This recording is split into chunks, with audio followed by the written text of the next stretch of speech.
Okay, everybody, let's get started here. The Nantucket Conservation Commission meeting for September 5th. Please silence your cell phones, would be appreciated, and we are recording. So if you are recording, please let us know. We're going to start with public meeting, public comment for items not being heard tonight. No, seeing not. We're going to public hearing, notice of intent. We have one continuance, 21 Crooked Lane, LLC, 1 Westchester Street extension. It's continued until October 3rd. And we have a withdrawal in the certificates of compliance for Brewster, 25 Wall Street.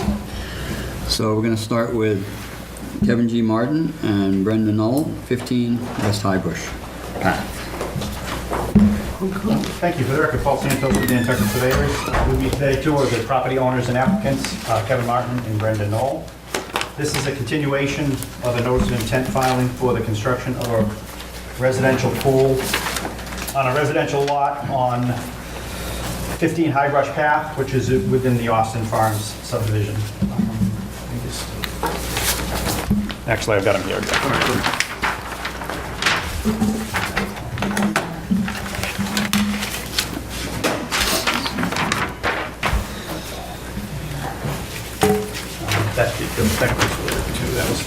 I've also included in there the HTC, the package from the HTC with regard to the application.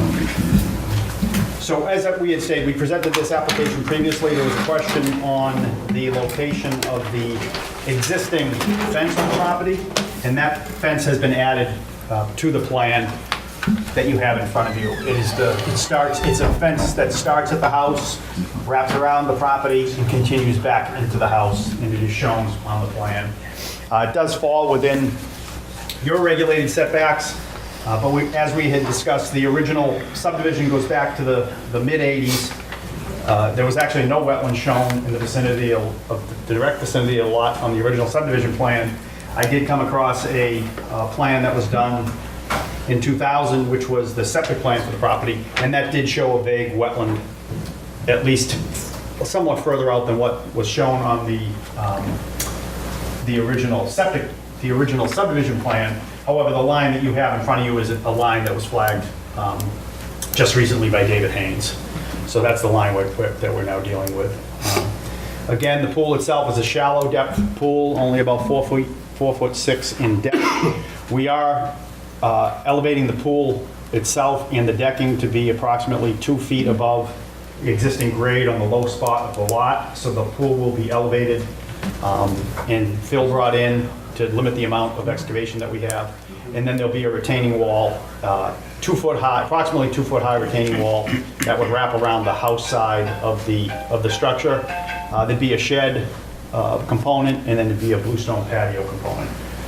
All the components would be outside of your regulated setbacks, with the exception, obviously, the existing fence that is there, and there are pictures of it in the HTC package and in your packet, would be utilized rather than constructing a new fence, new fencing on the property. We did ask for a waiver for groundwater separation for the bottom, essentially the bottom of the pool, if you will. We are leaving that waiver request in place. The pool will be constructed above groundwater. However, we will fail to meet the 2 foot separation. I think we'll be closer to about a 1.5 foot separation to groundwater with the pool itself. Raising the pool as an option is another foot, tends to it adds a foot to the retaining wall along the house side. And then also what we're trying to do is make the best we can the grade that elevates back towards the wetland area. And so that's why we've left the pool deck at approximately 26. And that's based on elevations that Kevin shot in the field, in addition to the topo that we had on the plan itself. I'd be happy to answer any questions that you may have. Yeah, how come this wasn't being held at the high school, as I was told? I told you that. Signals crossed as usual. Anybody have any questions? No. Any questions from the public on this? Okay. Questions? I mean, the fact that the fence is inside the 25 makes me feel like we need to pull it back. Because I think ultimately there's gonna need to be work done on it at some point. Is this high brush pad? Or possibly waivering the separation to groundwater. You know, how much do we want Right. to push this wetland buffer?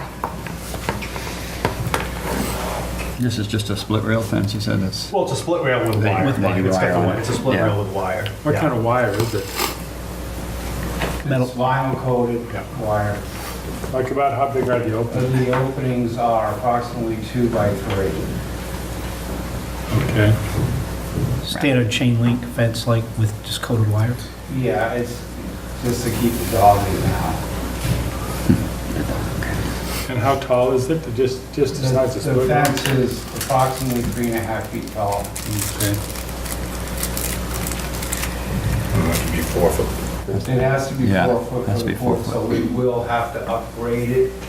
But it has been maintained over the 17 years that we've lived at the property to keep the dogs in. So there isn't gonna take a whole lot of pruning or upgrading to add the. Are you just gonna add a section to the top? We're just gonna So put you're a not new ripping piece out- in it, just makes more sense than trying to piecemeal it, and that way it will be done right the first time and would not have to be addressed in the future. well, it doesn't seem like it'd be a big production to move, I mean, keep it inside the, I mean, half the fence and that lower half is It's outside. already outside the 25. 25. Yeah, so I mean, it's just a section. It's actually the area where the existing gate is. Yeah. if you will. Because especially, I mean, if it's gonna need work to it, that's, you know, work within the 25. I mean, the fence was there before that boundary was established. I would think it'd be just as well just to leave it instead of disrupting everything. I personally don't have a problem with it, but I mean, it also seems like it wouldn't be a big deal to move a portion of it that's outside it, that's inside the 25, outside the 25. The part that's in the 25, that's all grass, isn't it? Yes. Yeah. So it's already developed lawn? Yeah. Yeah. Oh, okay. Well, There is some landscape plantings in that area, but it's majority of it's grass. I mean, I think if we're waivering the pool, we can ask for that to be out of there.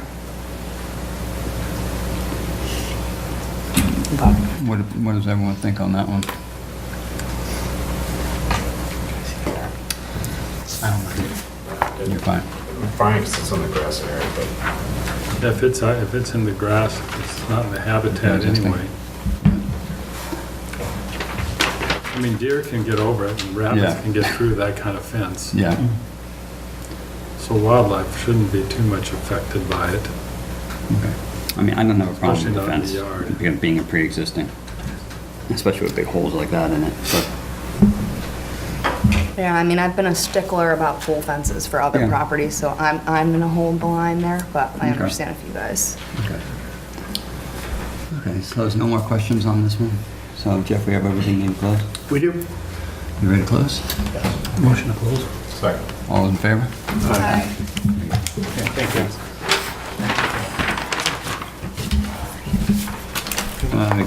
E. Garrett Bucus III, 67 Swan Road.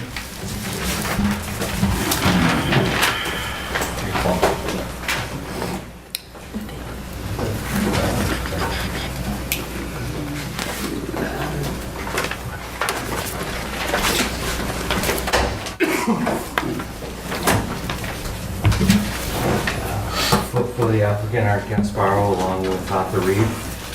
We're before you tonight with a notice of intent application for work within the buffer zone to a border and vegetated wetland.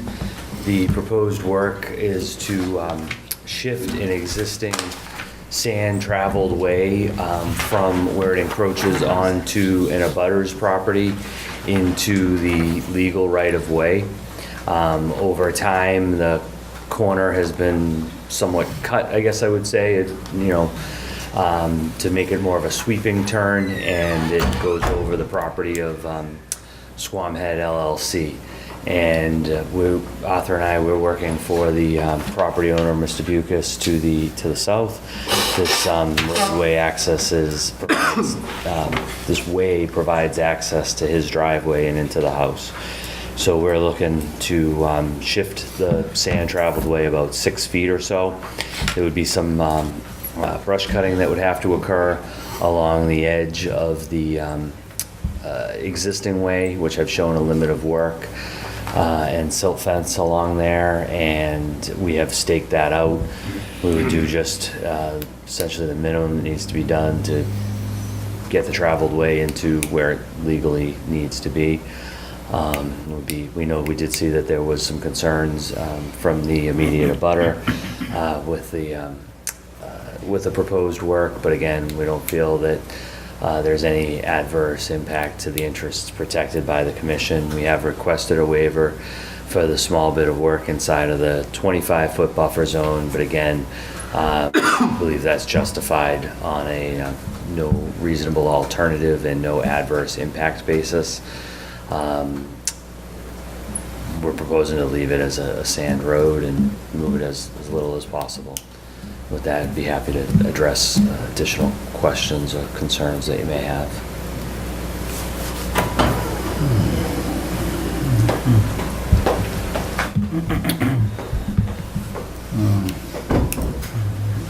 Question? Seems pretty innocuous.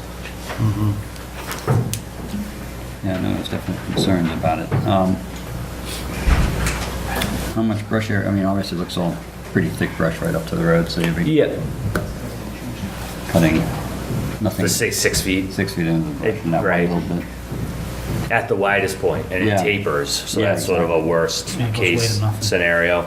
Yeah. And like I say, we've put stakes in there, and so that, we just need to cure the encroachment, if you will, onto the other property, so that's the point of what we're trying to do. Right. We've confirmed that wetland boundary on the plan as well. It was done by Brian. It's definitely thick brush. Yeah. Any other question? I don't have one in the public. That's fine. Commissioner Coyle? Any questions from the public on this one? Yes. Could you please give your name? Oh, We're Rich and Claudia Gannett. you guys want to come up to the microphone? Yeah, that would be It's all part of the record. Any of our home viewers can't hear, we don't get close enough to the microphone. Home viewers. People, you'd be amazed I how know. many people watch Select Board and Conservation Commission and everything. That's why he has, Should have a sound. is that why you have a makeup done professionally? My what? Makeup done professionally No, I for the just do what I camera? like it. I like the way the cake feels. So we had a couple of things, and Rich will talk mostly about the logistics there. Thank you. We disagree that it's innocuous. We think it's pretty severe because it's our house, right in front of our house. So it does impact, and I'm not talking about our view, I'm just talking about it's going to move the road closer to our house. And I think we're just going to talk about that. Yeah, sorry. So we did submit comments that you would have seen in your packet, and I wonder if you have the maps that Art had created, so you get a sense of this, do you have them? Yes, thank you. Oh, you have a big one, yeah. Okay. So, there's one that looks like that, and then there's a picture that looks like that. It was real nice.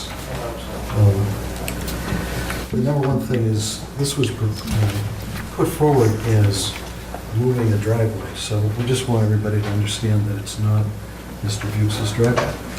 This is a dirt way, private way, that's used collectively among the neighbors, so. Right, I get We that, didn't but like the this, idea that it was. I mean, this is how much is It's moving. not accurate to say that. Here's the driveway, this is the access wall, it's not a driveway. No, I understand, and thank you for pointing that out. Yeah, I just wanted to have a look at it. Yeah. I think part of your guys' standard is about whether there's an alternative, and there is. And I've talked to both Mr. Bucas and the neighbor, whose name is Eric Casperson, about the idea that this is unnecessary. This way has been traveled this way since I was born. We don't see that there's any threat to Mr. Bucas' access to his houses that go down the right. And they have both separately and together said to us that they'd be willing to discuss doing an easement to fix it, which to us is the obvious way to go. So there is an alternative. And those are very recent discussions, too. I measured, we did ask for the boundary to be staked. Thank you for doing that. That was good. And so we've gotten a look. I took measurements, out from the stakes to the existing road.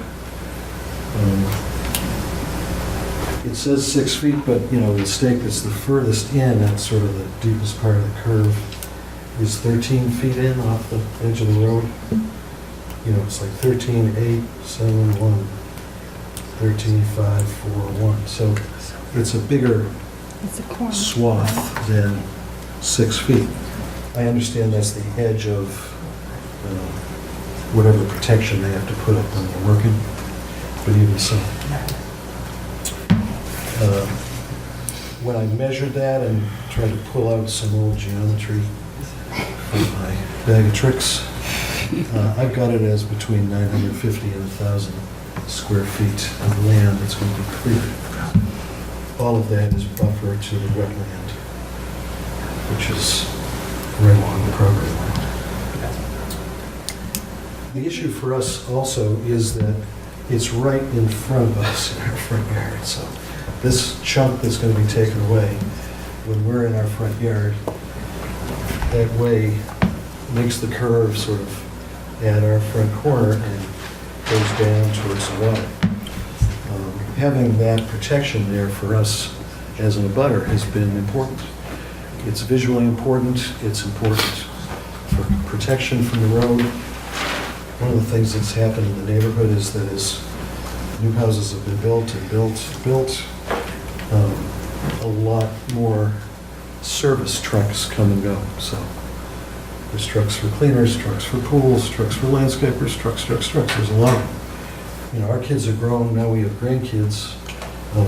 We like the protection from the road, and visually it helps us out a lot. In recent years, Casperson applied for and got a second dwelling, garage apartment that was put right up smack in front of us. Visually that didn't help us.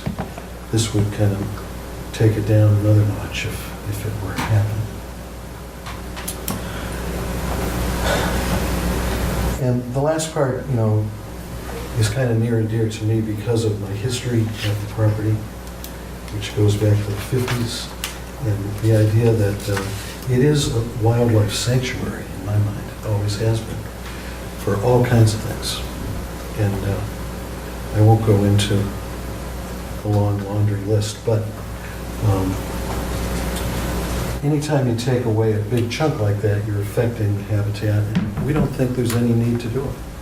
Just no need to do it. I mean, one of the things that happened years past was Mr. Bucas applied for it and got permission to run his sewage from his 67 property up his driveway, up our dirt road, around the three corners of our house, down Squam Road to a large mound that is, at the front end of his property. Why?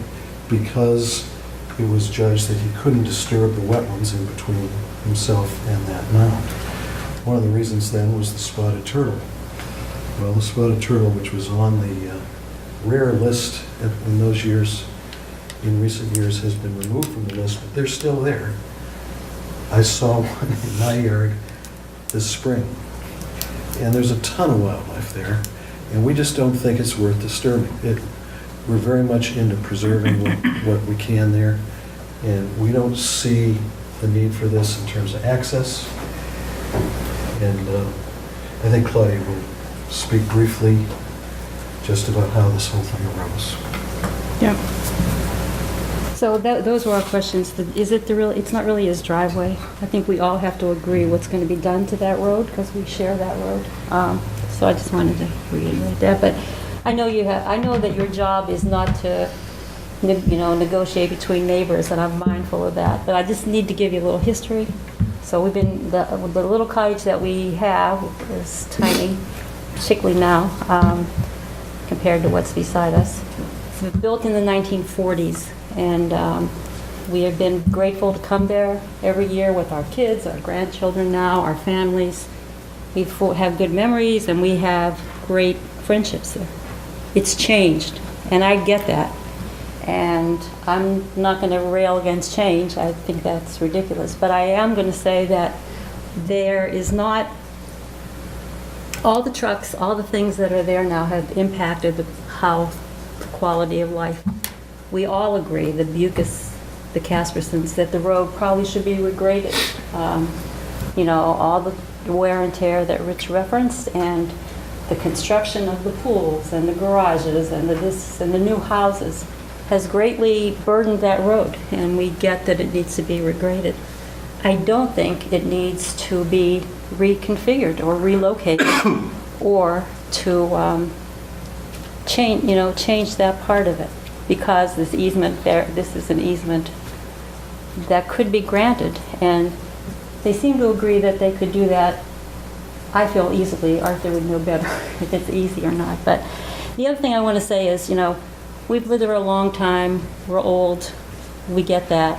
But the thing that, and I'm not going to rail about the loss of anything there, except the loss of civility. These guys cannot get along. They don't care about anyone else's peace. They've impacted us greatly, and we've been good neighbors. And now I think what we're saying is we want them to be good neighbors and not do this, which you think is a small thing to a lot of people, but it's not small to us. So we've demonstrated, we got the sewage, we got the house, we got the pools, 3 pools. They have, in that access road, 8 dwellings. They own 6 of them, and they have 3 swimming pools. So there we are, our little house, and we've backed off, and we've said, that's great, we get it. They can do what they want. We're not impeding that. But I don't think Mr. Bucas can enforce his will on this one, because I don't think it's just not what he should do. Thank you. Thank you. Well, I would like to apologize for using the word innocuous. Thank you. And I think we've all witnessed what you're talking about. Yes. So, just for clarification, this is basically a public way, not a, or is it a? It's a private. It's a private way, so it is like just easements and things like that already, or what? It's an easement. We So have, it is just an easement? yeah, we have an easement, actually, that was one of our concerns. We have an easement from our house to the beach, and if now this is going to be asserted to be his driveway, what's going to happen to my easement? I'm worried about that, Is it someone, if it's not him, maybe a future owner? Well, if I can respond to that, Okay. anything that would be done in this regard would have absolutely no effect upon an easement that anyone holds. All we're trying to do is to relocate the existing travel passageway within the legal layout of the easement that was created many years ago.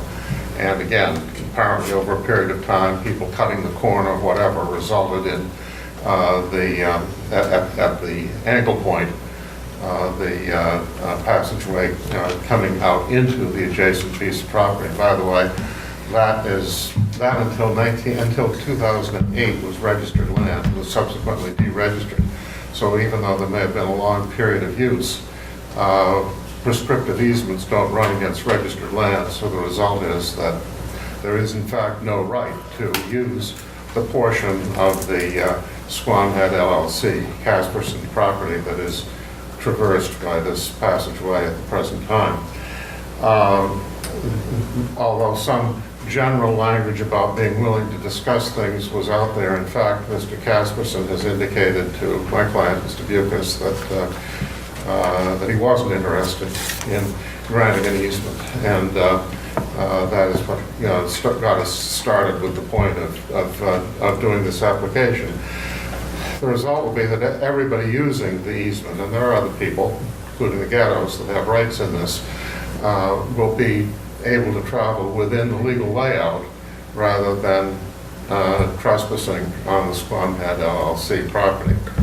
The issues of view and so on and so forth obviously are not issues within the purview of the commission. We're simply dealing with the protection of the resource area. Obviously, to the extent that area that's now undisturbed would be disturbed by this, the area within the adjacent property that would be allowed to revegetate presumably would replace that. And we're dealing with, again, I have to say, a really small area involved here, an area that's already subject to the easement. We're not creating any new easement, we're not widening the easement, we're simply putting the right-of-way, the travel passageway within the right-of-way where it was contemplated as being and was supposed to be all along. But why?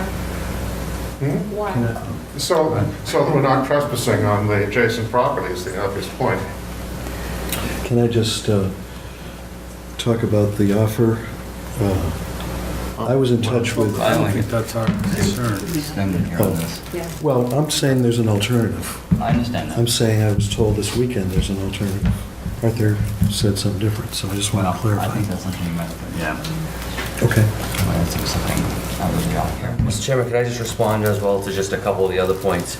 I do think that we could make a slight change. I drew the line for the silt fence and the limit of work and the clearing. And I think I can bring that in just a little bit. I sort of use straight lines because of staking and the brush, and so at that very point, I think we can come back, 3 or 4 feet and clear a little bit less brush on the corner, and we'd certainly be, willing to do that.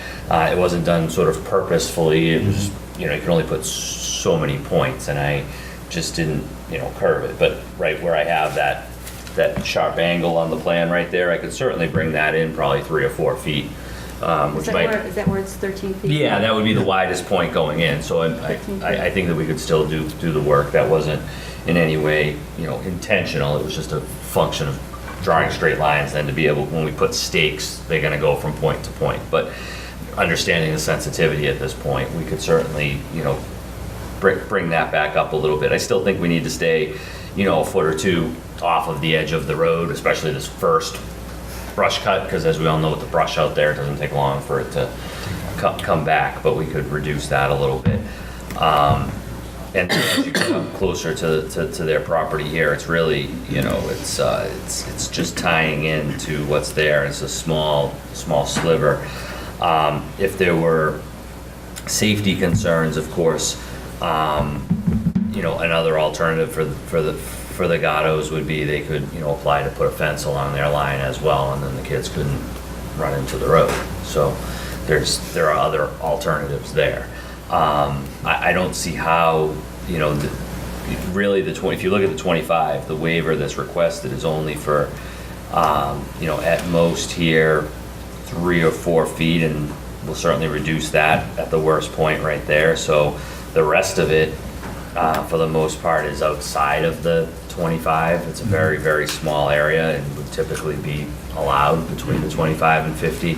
And then so I don't see an adverse impact as a result of, we're still going to have some 23 plus feet of thick vegetated undisturbed buffer for an existing use that's already immediately adjacent to that area. So in terms of interests protected by the commission, I don't see that there is an adverse effect that would justify denying the project. And in terms of alternatives, I think the key word to always remember in this evaluation is that alternative doesn't stand alone, it's reasonable alternative.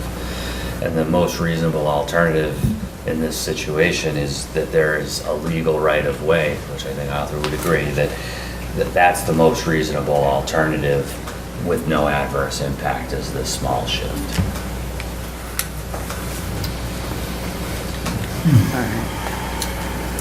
The area that he was talking about, the 900, does that sound about? I'd have to do the calculation on that. It seems a little high to me, but I don't want to dispute, certainly standing here. I can calculate that and provide it. I can provide a revised plan for the next meeting that shows the silt fence that runs on a curve to minimize the disturbed area in an effort to be as sensitive as we can. Perhaps 1 foot off of the edge of the driveway. And I'll also provide a calculation of the disturbed area within the 25 and the disturbed area within the 50. We don't have a file number anyway, so it's being continued. In fact, Tonight. we considered whether to continue the case tonight, but I knew that the Gattos were planning to be here, and rather than inconvenience them, I said, let's just go forward and present it now. No, that's great. Get it going. And great. obviously, we can come back at the next meeting with that tweak to the plan that Art is going to be doing. And we'll provide the Gattos the We'll provide plan them directly copies. as well. You won't have to go through. May I ask a question about the, Go ahead. oh, I'm sorry. Procedure. So the ability to change the measurements and the lines are, I don't understand. So The sill fence is what he's talking about. he's not talking about The what's actual going to road be itself, the cut. actual No. layout of the road. If I may, we would reduce the area to be cut, yes. So that's my question. How does that change just by virtue of the hearing? I mean, if we hadn't come tonight, I just don't understand the process. Well, I mean, he's, You guys have discussed it, and Yeah. He's Art's trying to make it work. And he's some of trying your to say, yes. I can still make the figures, the number of feet that the road has to be, I can still make that work by changing the... We would like to make this work so that it works for Mr. Dukas. Right. And we have absolutely no desire to inconvenience the Gattos any more than absolutely necessary. And you had one more question, go right ahead. We're wondering upon what survey this property line incursion is being based. So what Art gave us was a site plan, and it's stamped on it that says this can't be used as any lot lines. Don't rely on it. So, and I've asked the commission, the staff, and I asked Art, and I've asked the others, does anybody have the survey that is showing us where the this, across the guy's corner is? I have not seen it, so. Sure, I'd be happy to address that. This is based upon an on-the-ground survey that we've done. The notes that you refer to have to do with, it's not a recordable survey. So there are different levels of surveying that happen, and understood you couldn't use the survey that we did to subdivide this property. But it doesn't change that this was measured to, a reasonable level of accuracy that I would say would be, considerable to, a few tenths of a foot. Obviously, when you start measuring dirt roads, sand tracks, there's a little bit of variability inherent with the feature that's being measured. But in terms of the property line determination, that's based upon record monuments shown on the multitude of land court plans in this area. And this has to do with, this is the same survey work that's been used to lay out all of those houses back there. It's based on, a survey. And so I understand that the nomenclature could sometimes be confusing, but the site plan is based upon an underlying, survey that wasn't done to the level of being recorded in the Registry of Deeds, but is certainly done, I believe, in accordance with professional standards set forth such that I could stamp the plan. Well, my general feeling is that roads, if there is a legal way, then the road should be in that way if at all possible. Now, maybe there are cases where, if they put a road right, this is very close to the wetland, but, things like that. But I would kind of sympathize with the property owner that's being encroached on. Mm-hmm. I know what you're saying, it is sort of one of those things, this was a dirt road in the first place, I suspect when it was laid out, and when was it laid out, back in? 60 or 70 years ago, at Yeah, least. exactly. So it is- I can tell you, because I actually have spent some time looking it up recently, is the easements were set forth originally in, I think, 1958, were when the easements came through. So Yeah. it's older than a lot of us. Not Not me. all of us. But a lot of us. So I could rode my trike down that road. I've got a question. Is this like a single car easement at this point, or is it wide enough for two? No, it's one vehicle. One vehicle. And then where you're abandoning the portion of the driveway, is there going to be replanting so that this just isn't super wide there and people are cutting? We're not proposing anything else there. That's on the land of others that we don't Okay. have rights to. That gets back to the same point. But in the 6 feet, I think taking up Ashley's point, the 6 feet that is going to be abandoned, in other words, the 6 feet that you don't want people driving on, what are you planning on doing there? I think that I would suggest that we probably just put some stakes along the Squam Head LLC property line common with it, and if then that property owner chose to put in a split rail or do plantings or anything of that nature, whether it's in the buffer zone, that has to come to you, or unless it's an activity such as split rail that's deemed, not to. But I think what we would do, and my suggestion would simply be to put some stakes in along there.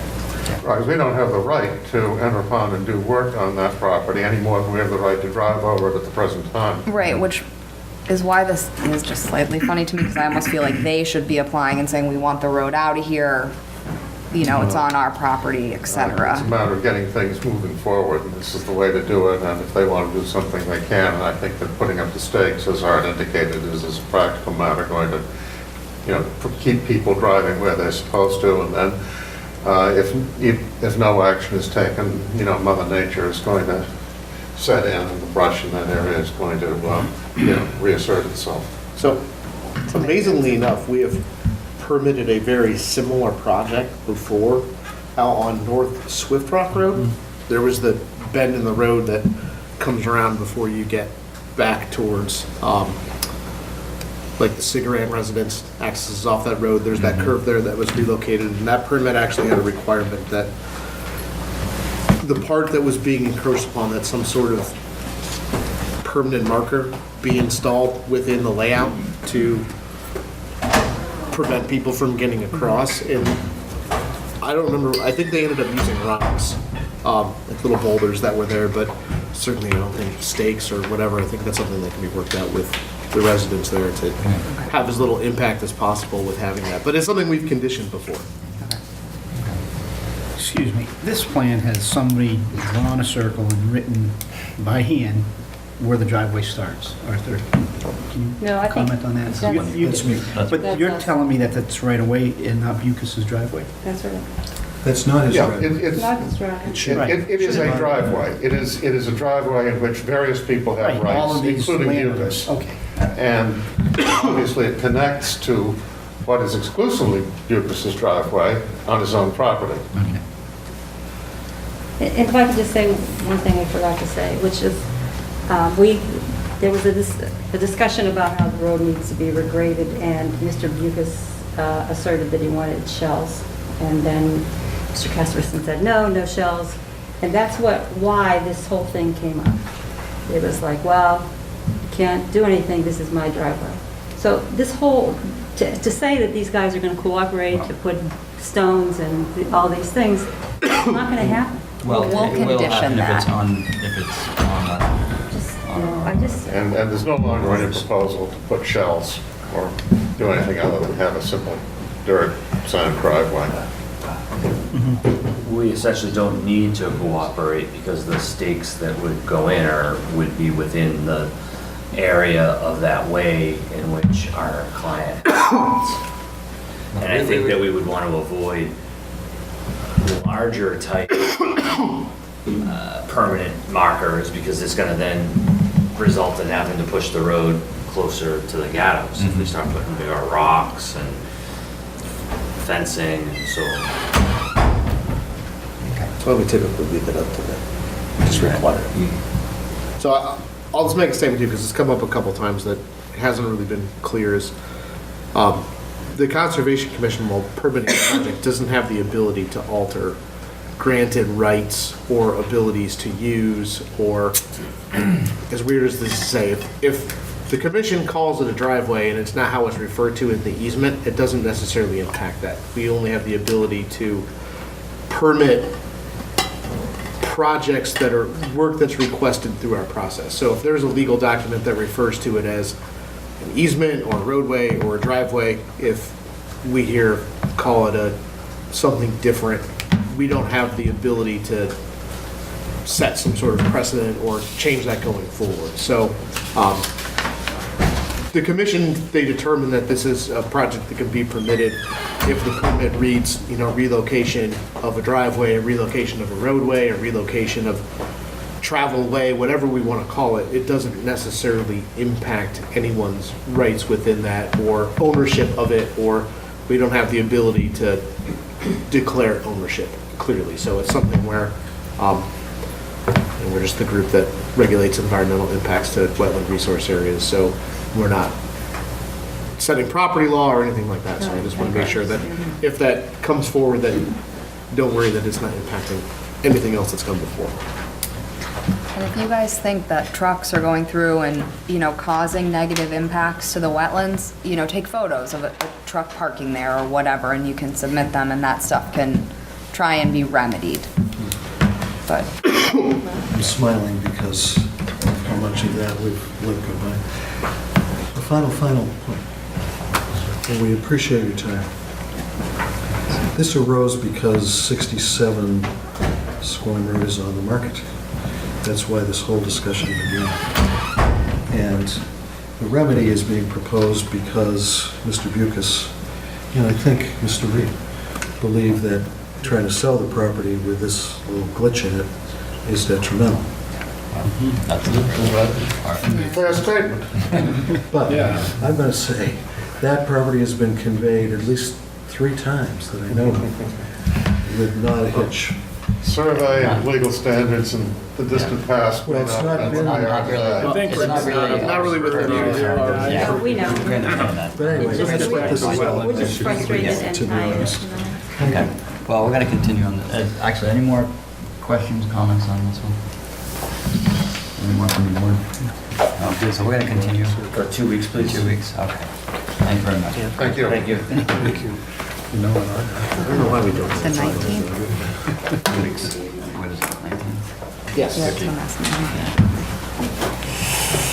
Well, I think Okay. actually it does make a fair point that the property owners of 1312, number 71, aren't part of this application. That's true. William J. and Denise C. Welsh, 101 East Point Road. Eagle Point Road. Good afternoon, Mark Rich from Site Design, representing the Welshes at 101 Eagle Point Road. This is a property that currently has coastal bank protection installed in the form of the old-style sand-filled coir fiber rolls, anchored and covered in sand and planted.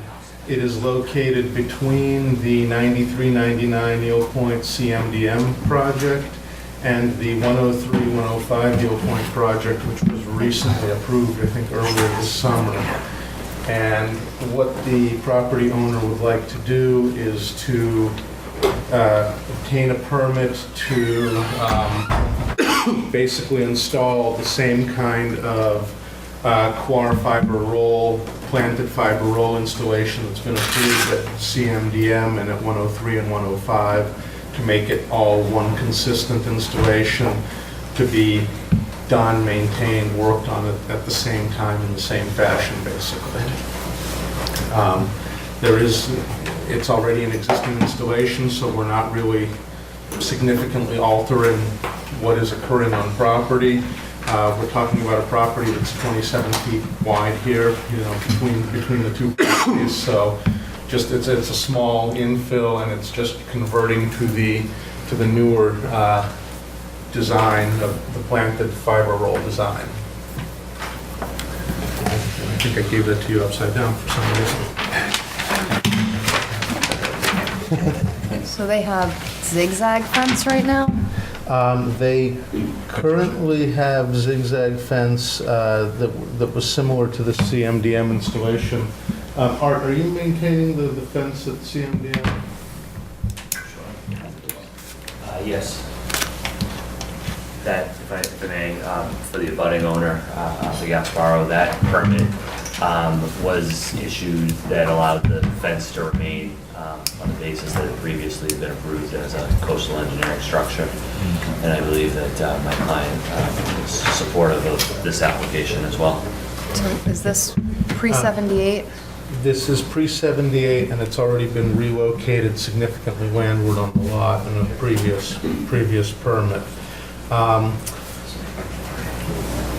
So, you know, we can maintain the zigzag fencing, but I know at 103 and 105, the fencing was not permitted as part of that order. So our client would be happy to keep the fencing that he has, but if the commission has a strong issue with the existing 27 feet of fencing, it isn't, you know, a deal breaker for our client in that case. Well, if it's a pre-78 home, with the fencing in, we would consider it a coastal engineering structure, but we would have considered it a coastal engineering structure already. Yeah, when it went in originally. So, you know, he'd be perfectly happy to keep and maintain that with the new fiber installation, and it would be, you know, it's there now. It's effectively an extension of the CMDM project that just runs onto this property. That, you know, it was permitted right after the CMDM work was done. So it's been traditionally maintained more or less together because they're you know, if they're out there to fix one, then chances are the other one is in need as well. This is 25 feet. Yeah, 25 to 30 feet, somewhere in that range. I think it's about 27, 28 if you get very persnickety on the length. So it must be the narrowest lot on Eel Point Road. I think it probably is the skinniest lot on Eel Point Road. There's actually a way up. And I know currently sand delivery for CMDM occurs as a joint effort. They come along part of here and then come onto the CMDM property. And, you know, so they have traditionally cooperated and would probably continue to do so for the sake of this project. So where is the zigzag fence on here? At the moment, at the last survey, it was largely buried on this particular property. This one is set back a little bit. You know, in the photo, it's exposed. When this survey was done, the fence was pretty much under the sand at the time that it was done. We need to keep tabs on that thing and have it on the plan.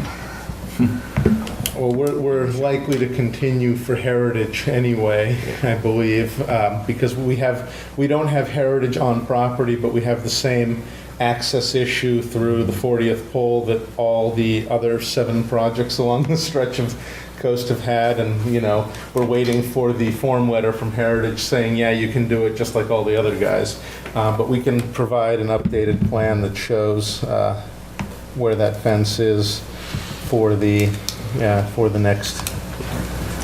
Are you proposing plantings in this? Yes, we're proposing plantings. I included a planting plan in the NOI. It was the Wilkinson planting plan that was approved next door at 103 and 105 with their Beach Plum Bayberry beach grass. That was the list that you had actually, the commission had approved it further down at 120 something Eel Point, and then at 103 and 105 as well.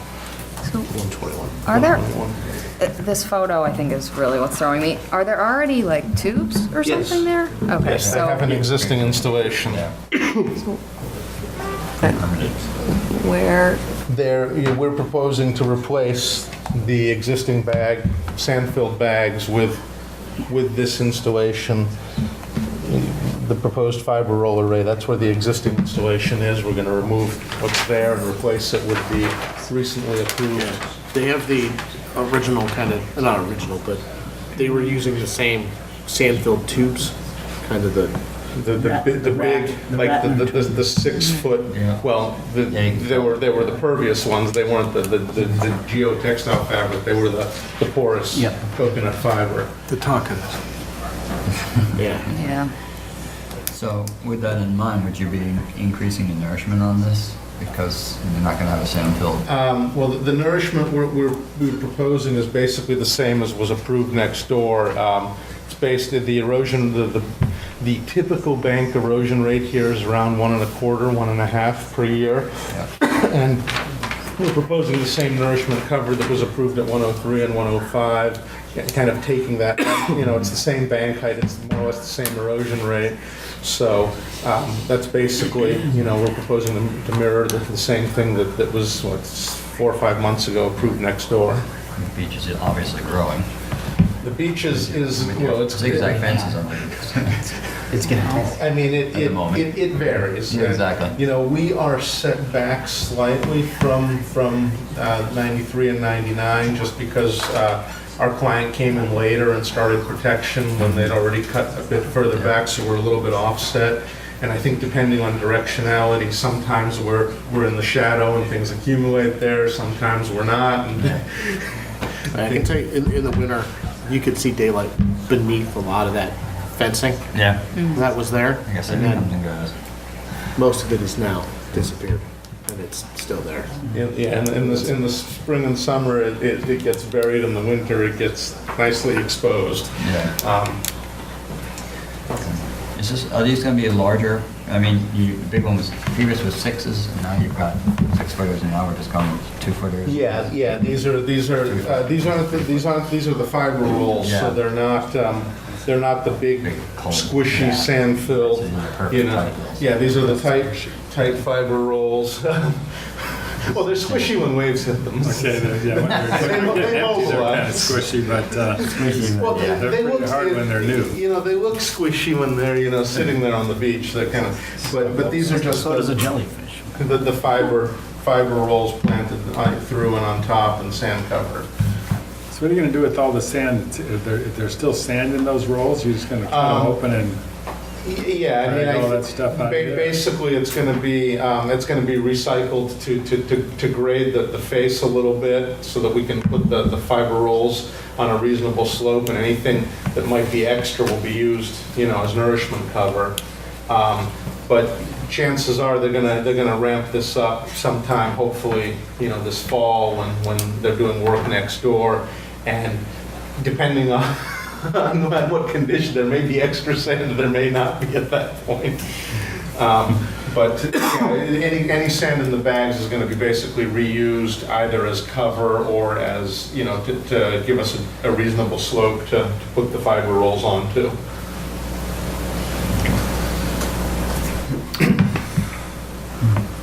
Other questions? can they reuse the fiber from those for anything, or is it just too worn out to be used like for blankets or anything like that anymore? Or does it just get thrown away? I think it will depend on what condition it's in. If it's really frayed and, UV degraded or just abraded from sand and rocks, it'll probably largely get tossed. But if it's salvageable, they might use it, as temporary slope stabilization for plantings and other things. So, I mean, the stuff isn't cheap, so I think if they can reuse it, they do. But it's been out there. I don't think they've done a major maintenance on these bags in a little while, so it's probably pretty worn at this point. And the buried portion will be generally in better shape than the UV exposed, so.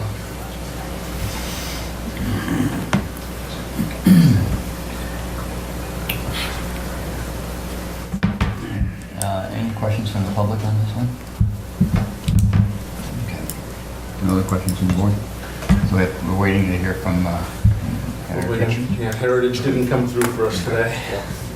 Okay, so So we'd like to continue for 2 weeks. I'm still looking, just in case. Look in the Heritage file. No, they get 30 days to respond. Yeah. And they, Push it. I don't think they have ever sent anything before 30 days. Okay, so we'll continue for 2 weeks. 29 3/4. Thank you. Thank you.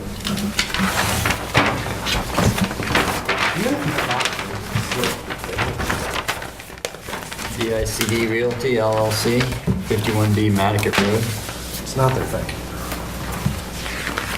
Good evening, David Haynes for the applicant. What we have before you tonight is an application to install a swimming pool on this property. There was a recent determination of applicability that verified the delineation. It was done last, I believe, January. So the resource areas are on the plan shown, along with the 50 and the 25-foot buffer zone. All structures remain outside of the 50-foot setback. And then there's a dry laid bluestone patio inside of the 50, but outside of the 25. There is the bottom, the pool will have what's called an auto cover, which is a new thing that automatically covers the pool, which negates the need for a fence around it. Really? This is according to code. Oh, yeah. This is new to me, but that's the way it was described to me. So there is no fence proposed. So there's no structure, there's no fence within 50.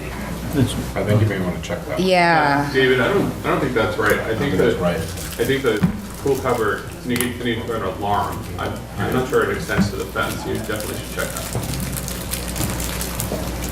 You might be right, but I think it's the alarm, not the fence. This is the way it was presented to me by the person designing the pool. You're questioning that, too.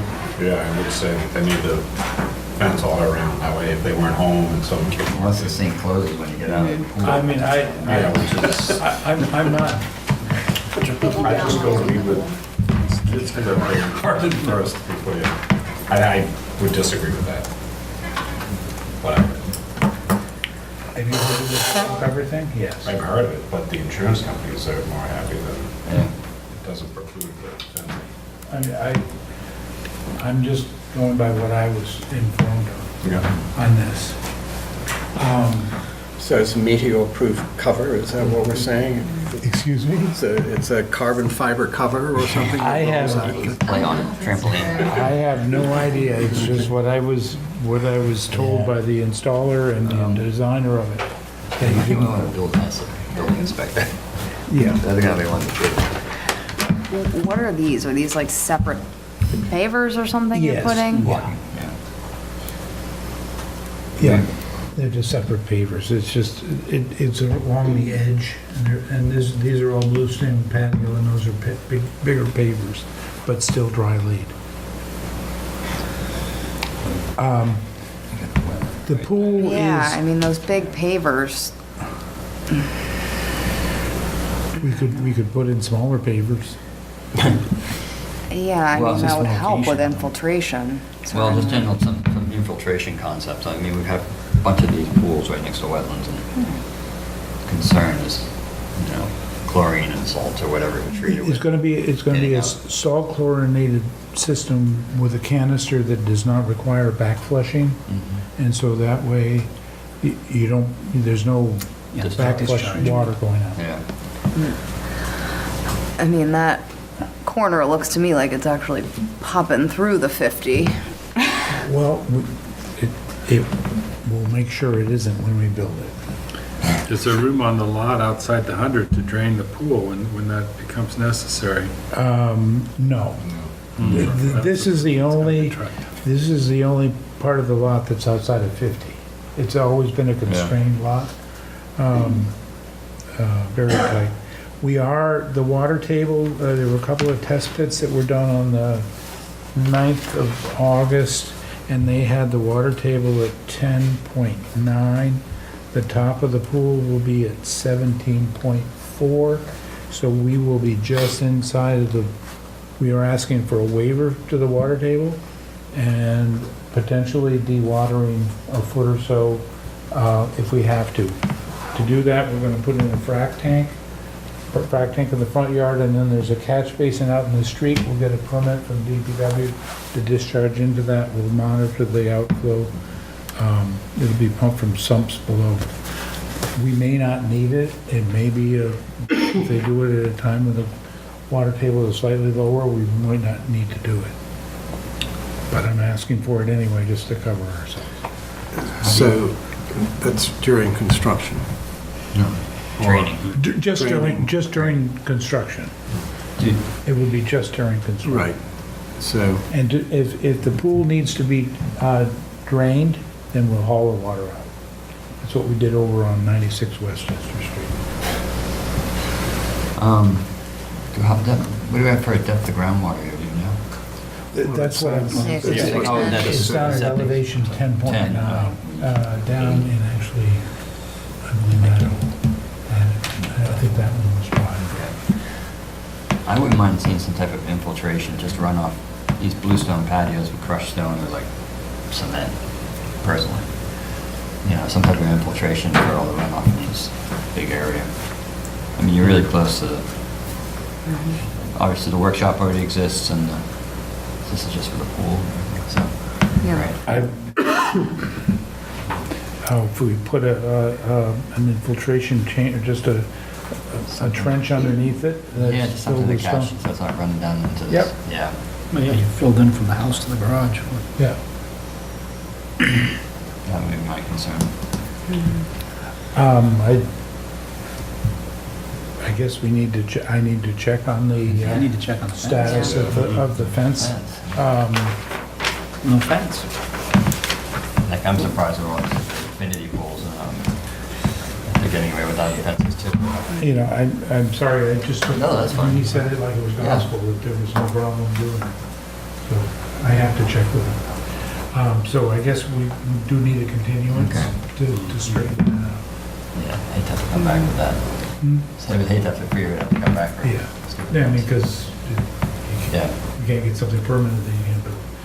And I will also incorporate some sort of a drainage Yeah, infiltration system underneath the pool for the yeah, thing. yeah. And I think that's actually very good. Appreciate it. No other questions? Questions from the public? Okay, so we'll continue for 2 weeks. Thank you very much. No problem, thank you. Alan and Dina Schwartz, 62 Yes, I Westchester. actually am very familiar with one that is trying to use that portion of the building. Surprise. Because Nantucket's not surrounded by water or anything. You don't want to destroy the environment like the pool The other one I left on is. my That's desk. on a flat piece of land on my property. Oh, actually, I know what it is. Off the corner. Sorry. Doesn't need to be flat land. Fill it in. Pool man? This is a fun one. They're all fun. Sorry, I put it in the other file. Okay. So you can see. This has got David Haynes again for the applicant at 62 Westchester Street. Again, we are asking for permission to construct a pool in the buffer zone to a bordering vegetated wetland. This project has a little bit more of a history that I went out to look at it and do the delineation. Realized I had done the delineation about 15 years ago, and somebody filed, a previous owner had filed an order of conditions, gotten an order of conditions to remove, this was all solid Japanese knotweed from the house all the way to the wetland boundary. And they got a permission to remove the knotweed, replant the 0 to 25 with shrubs, and allow the 25 to 50 to grow back as grass. Well, right now, I think they attempted to plant some of the shrubs. I found a few shrubs, but nothing like the density that was supposed to be there. If you found one, you found more than I did. There's a couple of sweet pepper bushes over along the ridge. Anyway, and it's mowed down to the 25. What we're proposing here, aside from the pool, is to do the work that, this order of conditions is expired. And so there is no order of conditions, there is no certificate of compliance. And so we're proposing to go back in and finish up what was proposed in that order of conditions, which is to replant the 0 to 25, add additional shrubs, winterberry, blueberry, arrowwood, 18 to 24 inches high, 10 foot on center through that area. Leave the existing herbaceous layer that is intact and doing well. Then from 25 to 37 and a half, we'd like to let that area grow back as grass, and then as a meadow area. And then between 35 and a half, or 37 and a half, excuse me, and the 50 to maintain that as lawn. So we're asking for some relief from what was originally permitted down, that was basically giving back everything within 50. So we're asking to go use 50% of the 25 to 50 foot area as a lawn, and then let the other grow back as a meadow. To the pool. The pool is outside of 50 feet. We're not proposing to put a fence in. We may have to put a fence in. If we do, we can do it outside of 50. You can put it at the edge of work that's shown right there. The pool will be up at the elevation of the existing deck, which will be, I can't remember. I've got it written down. However, we did look at the water table in the area. I'll give you the wrong numbers.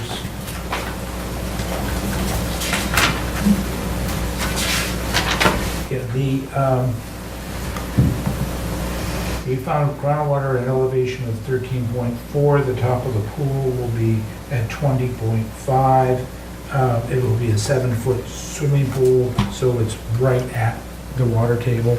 We are asking for a waiver for the 2-foot separation for temporary dewatering and potentially dewatering. We may not have to, but we're asking for it. If we do the dewatering, we're going to pump to a frac tank, and then there's a catch basin out in the street of which we get a permit from the DPW to discharge to. Again, this is an auto cover. No fence is shown in the plan, but we can provide one if we need to. I don't know if that retaining wall around the outside of the pool does qualify. If it's 4 feet high, is that a fence? On one side, there were 2 sides. Yeah, okay. But I think it needs some more fencing. What's is this an old retaining wall? There is an old retaining wall that was put in there after the order of conditions. It wasn't included, it wasn't permitted. The retaining wall was there. So this property transferred then with an open order that they were gonna revegetate and do all those things? It's what it went from the person that got the permit to somebody that bought it. I don't know who did the work or didn't do all the work. And then now it's going through another real estate transaction. This is a buyer. We're working for a buyer to put the pool in. We're working for the current owner to clear up the old mess. So. Got it. Can we get a copy of that order? Oh, I have it here, because you'll see later, we applied for certificate of compliance that I wasn't looking at. Yeah, I know it's maybe a new owner and gonna transfer, but they gotta clean that up and Well, the make it permit, match. well, Well, that's what he's saying. the problem Yeah. is, they can't, The old order because is the order is expired. It's expired, okay. So this is where we're a little bit in the rub where, I mean, the original order from 2014 is gone, and it was simply granted to remove the knotweed, and then there were some plantings that were on the plan of record. And then they have some basic reporting requirements for herbicide, and that material had to go to the digester, and then replanting, and then some monitoring that when they filed for their certificate of compliance, they provided, an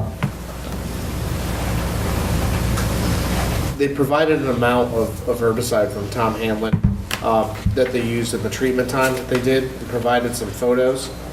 And then when we did our inspection yesterday after they completed their application with us, we, Not me. between the plan and the inspection, realized that they had a whole host of unpermitted work. So the deck was expanded, a retaining wall was installed, and they were applying to close out the permit as part of the property transfer, and we said, well, that's not possible to do. So we need a permit or an enforcement to order some work done. They had the application that was going to be heard tonight because it was advertised, so I figured before, I wasn't going to just send out an administrative enforcement since we were going to hear it already, that hearing it tonight and kind of vetting some of the problems and trying to come up with some solutions for it. But they certainly would not be able to gain a certificate of compliance on the other application until there's a permit in hand for all of the unpermitted work or what was going to go on. And then even then, I don't think that you could really issue it until we're there, so. It looks to me like the retaining wall and how much deck was added. It looks like a lot of that's gonna go away to make, if the pool is approved and they build that pool, it's gonna be, a lot of that deck is gonna have to be removed just to build the pool. Well, You want to add an addition to the I'm deck. saying, yeah, but I'm about to say, just when this thing starts, when you start excavating and all this deck's gonna go way back again, technically, but then now, so you're basically, they're applying for a whole new deck and everything in this application. So I'm saying that the stuff that was probably get from the dumpster. So this was the old plan, not to mess with it, but this was the original permitted plan Yeah. for the knotweed removal, and some Right. things that were there. Oh, yeah.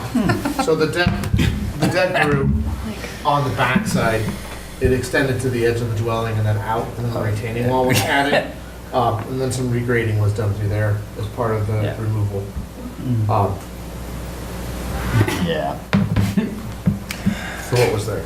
That was all outside the 50s. Trying to clean it up. No, my point was that there's gonna be about that much deck left when they start excavating this hole. But then they can They can put it back, but then, yeah, but now we're, basically, I should be applying for all this deck. You know what I mean? well, The amazing thing is we are, most I of it guess we Yeah. are. would technically Yeah. be. We're This is what I asking mean. for it like that at the end. I have a feeling you're gonna have to dice a huge amount of deck just for the whole. I don't understand why Well, they're coming, they're coming up out Yeah. of the ground. Go for it. Yeah. About 3 or 4 feet, going No, down. go for it. It's gonna be a little tricky. Yeah. Yeah. Do you know where the edge of grass was on that original plan? Like, has the lawn crept closer to with all Actually, this? it was knotweed up to probably, Really? It was knotweed to the original deck. Wow. yeah. Okay. Yeah, it was not, the whole back of that lot was knotweed. All that. This is back 15 years ago. And is there knotweed still coming up through this grass and lawn then? There isn't. Surprising. There's a couple of little pieces coming up out in here that isn't moved, but not much. And I have no idea how it was treated. All right. Not that I want to change the subject, but I didn't fully understand the letter that you sent us, but, especially about the dewatering. Because in the second paragraph, you mention if you're going to discharge to a frank tank and... Yeah, I left something off the end of that sentence, which was then discharged to the catch basin in the street. I caught that just before the meeting. Okay, because then further down, you say the discharged water will be treated prior to discharging to the surface water. The dewatering will return all discharged groundwater back to the surface water system, so the water table and hydrology of the area will not be altered. Right, it's going to a catch basin, which discharges to the surface water. Okay, and not to the town. Do I say not to the town? No, you say actually that it will be pumped to the town's drainage system. Yeah. Yeah, but doesn't that drain into the wetland on the other side? Does it? Yeah, doesn't it sort of... With Is Westchester? that the one that goes into the other side? Wait, Yeah, all Gotcha. these town drains just do Yeah, they that. do, but it'll be going in. All drains It'll be lead to- monitored, going in clean. There, that's right, they go into the next That door neighbor's drainage system line on down Westchester the Street, yard. correct, we did permit the replacement of a pipe at 66 Westchester, which discharges, it no longer discharges directly into the wetland, because it was backed up some, but it I discharges. remember that one. It discharges in the general direction. Not like And that. that is, that's the one. Do you mind trucking it off?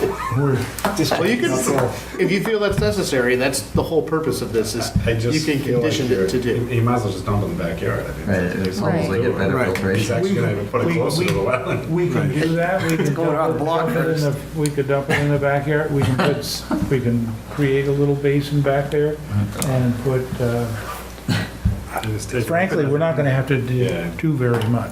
So you're If we have to asking do us it to all. ignore all the illegal work rather than tell them to remove it all and then come back to us? Yeah, I mean, I'm trying to fix the old problem, I mean, and. In one step. In one, I mean, Right. I had two clients, one asked for a pool and the other asked, give me a certificate of compliance. And I said, well, I gotta fix the old stuff and get the new stuff. Yeah, what worries what me were you- is the, right. That was a great answer. Well, what we're gonna see is the pool be installed before like the cleanup work's done, and once the Well, pool's I, in, it's like, I forget it. think your order of conditions can require that all the replanting and the reestablishment of that vegetative buffer be completed prior to the installation of the pool. I don't think that would be an unreasonable, The only downside with this, So- if they decide not to do the pool, then Then they you still have have it. it. Then It you- goes back to Alright, where so- we did. Not to jump ahead, an But- enforcement. we had a similar request for an order we are going to be discussing later for that project on East Street, where they were doing all of the revegetation. And he said, Jeff, we want you to come up with a condition that ensures that it's going to happen and to do those things. And to do it so it's not a, well, we've decided not to do it, but we decided to still build our pool and deck because we like that part, is, so the condition that I kind of put together and I think kind of addresses it is, again, I don't have it right in front of me, but it kind of reads that prior to the start of any work, a document of some kind has to be filed with the commission that obligates the property owner to be engaged in a contract with the landscaper for the duration of the permit for that restoration work to occur and the monitoring work to occur. And then a performance bond or similar has to be included with that. So if they choose not to do it, the commission simply taps that into that and says, well, landscaper's gonna be there on Monday and they're gonna do this, whether you want it or not, and you've already paid for it. And that's just the way to say, you have to have it, and then you also include monitoring into it because that's a really easy just pass through.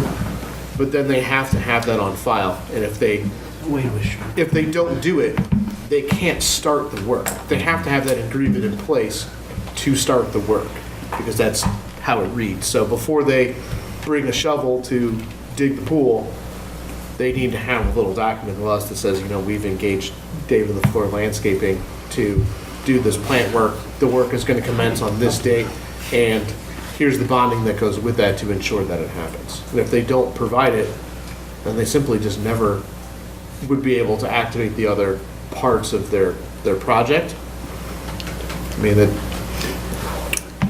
I've been trying to think of other ways to get to it, but I think that is there and is legal to do.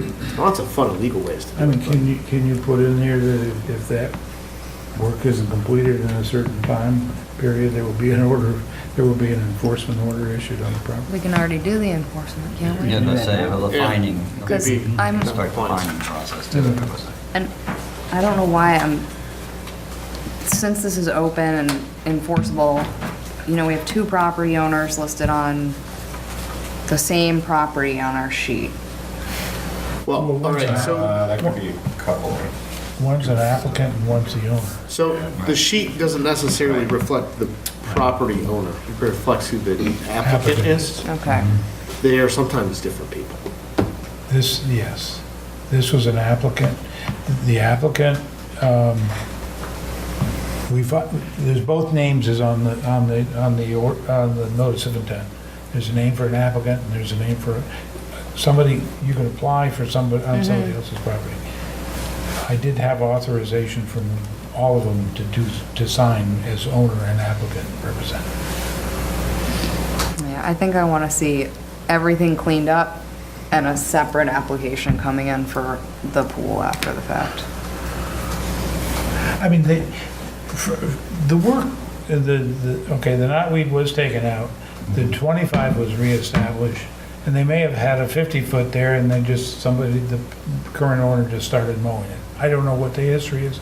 There were a few plants that were put in there, but it doesn't meet it. There's no impact to the wetland now. I mean, there is a 25-foot vegetated buffer, and the rest is lawn. We're trying to improve that. We also are trying to, it was not to try to conceal anything. I was perfectly out in the open that there was an outstanding order, expired. How do we get it? We needed a permit to actually do the work, so. If there's a bigger deck in this wall now. Right, and that was, I think, I believe I said that. I was talking mostly about the vegetative conditions. Right, In the yes. whole picture.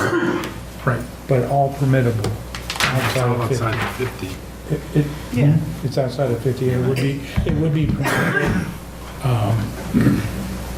I didn't realize how much was done under that previous order that hadn't been permitted.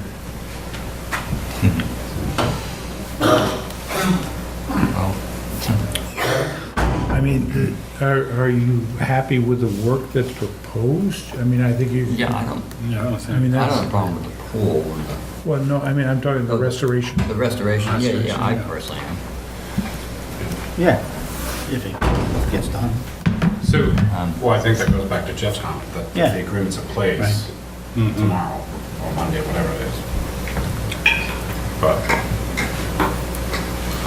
I represent the contract purchasers, and I haven't been asked to participate in this, but I just want to say a comment, because I think Ashley has a fair point, which is that the contract for the purchase of this property is contingent on getting a permit for the pool, so putting one off for the other actually is a big wrench in the whole thing. However, I do think that you could condition you could put in your conditions that no certificate, no building permit should issue for the pool until the other work has been certified. That's something Jeff could put in there, if that's something you'd be more satisfied with. I mean, except the monitoring program period could go on for 3 years. I mean, Well, that's tougher then.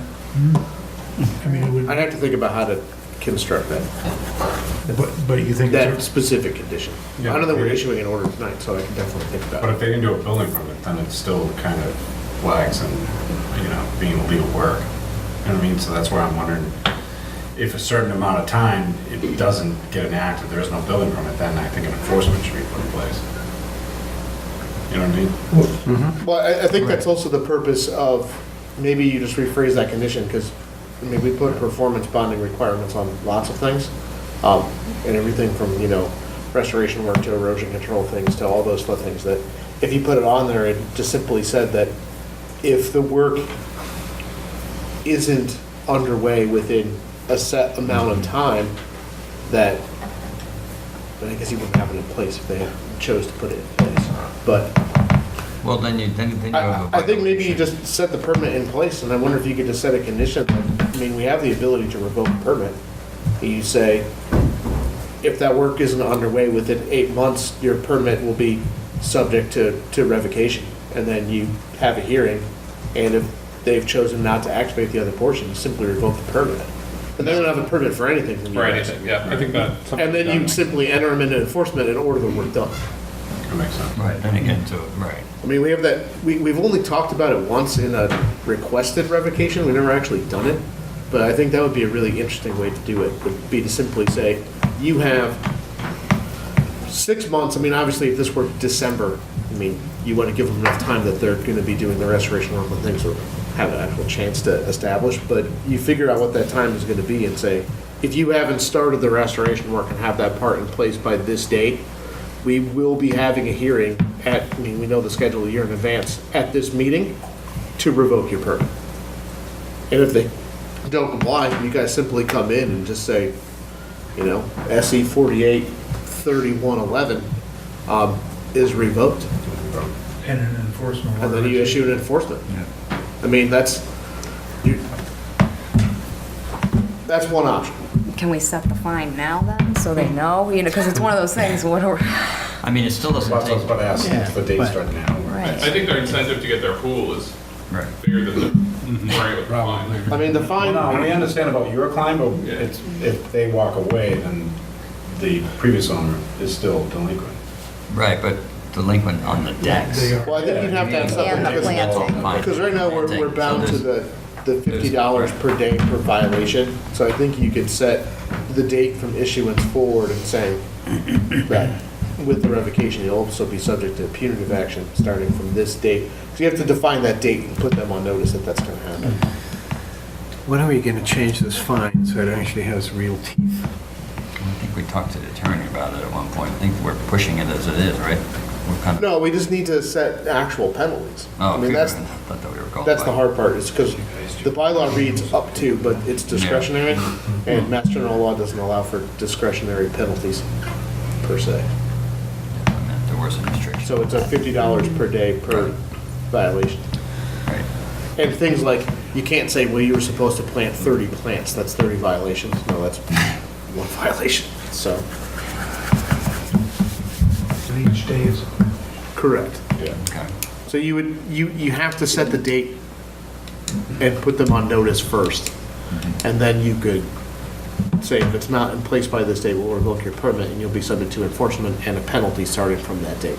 And you'll be essentially fined $50 per day that the work doesn't continue in perpetuity until it's corrected. I'd have to write that all out once so it made coherent sense. But I guess I'm more concerned that it gets corrected. Right. Rather than we get a Right. fine, yeah. especially since it's changing hands. Well, would the fine carry over to the new owners? Well, the fine would run with the order, so Yeah. Right. orders go on, Yeah. they get recorded against the title, so if it hasn't been closed out, then you're still subject to all of those conditions going forward. If anything, it motivates the seller. Yeah, I'm sure the buyer is going to be excited about that. But that's not. I don't know, I'd like to see the fencing and the pool equipment and any lighting, et cetera, as well. Yeah, we need to see a fence. well, I mean, the fence would go on the limit of that retaining wall right there, and it would go away from the wetland. Yeah, I think you just need to, and some other spots is, we'll have to fence and, Yeah, you're gonna have to come back with that. yeah. Especially since this one is a little dicey, we need Yeah, it I think that- all laid out what the final product is gonna look like. We gotta check on the snow fence thing, right? Yeah, let's check on the We'll fence check on deal. the fence. Okay. No, but in your, half of my client. Yeah, I mean, so my client just wants the pool permit, and I think Yeah. obviously that you want this all cleaned up, and I think they work together. If the board requires that work is gonna be done, my view of that, representing the buyer, is gonna be to tell the seller, I want a credit when we close, and, you know, and deal with it immediately, because my client's gonna wanna put in their pool and enjoy it. Right. So anything that you make as a prerequisite to that gets done. I mean, that planting can be done right now. No. I mean, Well, not without. there is another choice, is the other choice is you simply, I don't have the paperwork, but I can find you guys all to do it, is you simply put out an enforcement ordering the replantings to be done and allowing them to do it, and just say that you're not gonna take action on the other permit until the enforcement is rectified, and then it sits. I mean, that's, I don't know if that works for everybody, but that is a choice you could do, so you're not in compliance. And then there'll be an ongoing condition to monitor the plantings from the previous owner. Yeah, I mean, you're getting in like cross Yeah, permits then. Dicey. Administratively, I like it all in one permit because it's a singular document that you're not trying to spread around. And it gets recorded, which is also nice. Enforcements don't necessarily get recorded. That's why I think coming up with the condition that, it sounds so weird to say this, whoever's purchasing the property can understand and monetize to hold that for themselves, I think is a better way to do it, with the ability to simply take away the pool and say it has to be done. I mean, I'll be honest, if you issued a permit on this at the next meeting, I don't see any reason why you couldn't get a good chunk of that done before the end of September if you really hustle. You get a lot of it in. It's just finding the native plant material. That's not our problem. Yeah. But I don't want How motivated- other stuff getting put in it. Well, how motivated are the people to get it rectified and move on? I mean, if they can't find it, they can't find it. That's their problem. So, I've planted in the middle of the winter, or, you know, the plants are dormant, you put them in, and then they come up in the spring. I mean, I don't recommend it if you can help it. It's nice to get a bit of good growing season. And by the end of September, 15th of October, you'll still get some growing season out here to get some established. And we will monitor, it has to be monitored and replace any plants as necessary.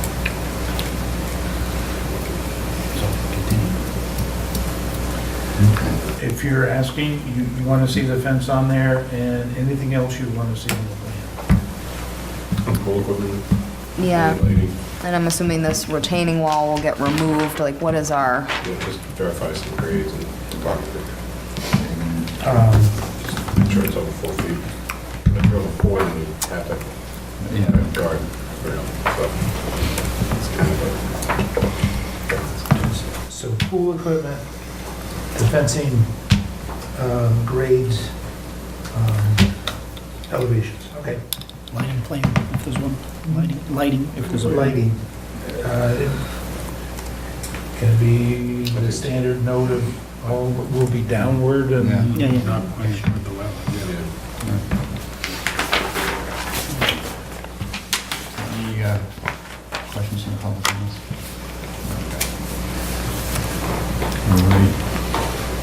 No more questions? Okay, we'll continue for 2 weeks. Patience, Yeah, no problem. please. Very good, so we'll continue for 2 weeks. you're welcome. Okay. Minor mods. The applicant would like to continue that to the 19th, just to make the agenda. Okay, so we'll continue to the 19th, 2 weeks for that. Yes, For please. Mac Daddy Trust, 68 and 72 Monomoys. that week's looking rough. Okay. Always do. Okay, certificates of compliance, Nantucket Electric Company, 1 Candle Street. Sorry. 1 Candle Street. What about the minor mod? Oh, We could continue that. withdrawal. Oh, we continue that? Oh, yeah, I guess we'll vote that. on that. I'll swing back to that one. Yes, so the first 3070, sorry, I'm on the wrong one. 2731 is the first one. Sorry, I have to look at which one it is because I never remember which one is which. Picture book. They are all kind of connected. Is 2731 was for the installation of the large HESCO flood barriers around the substation. Then they changed it to sandbags.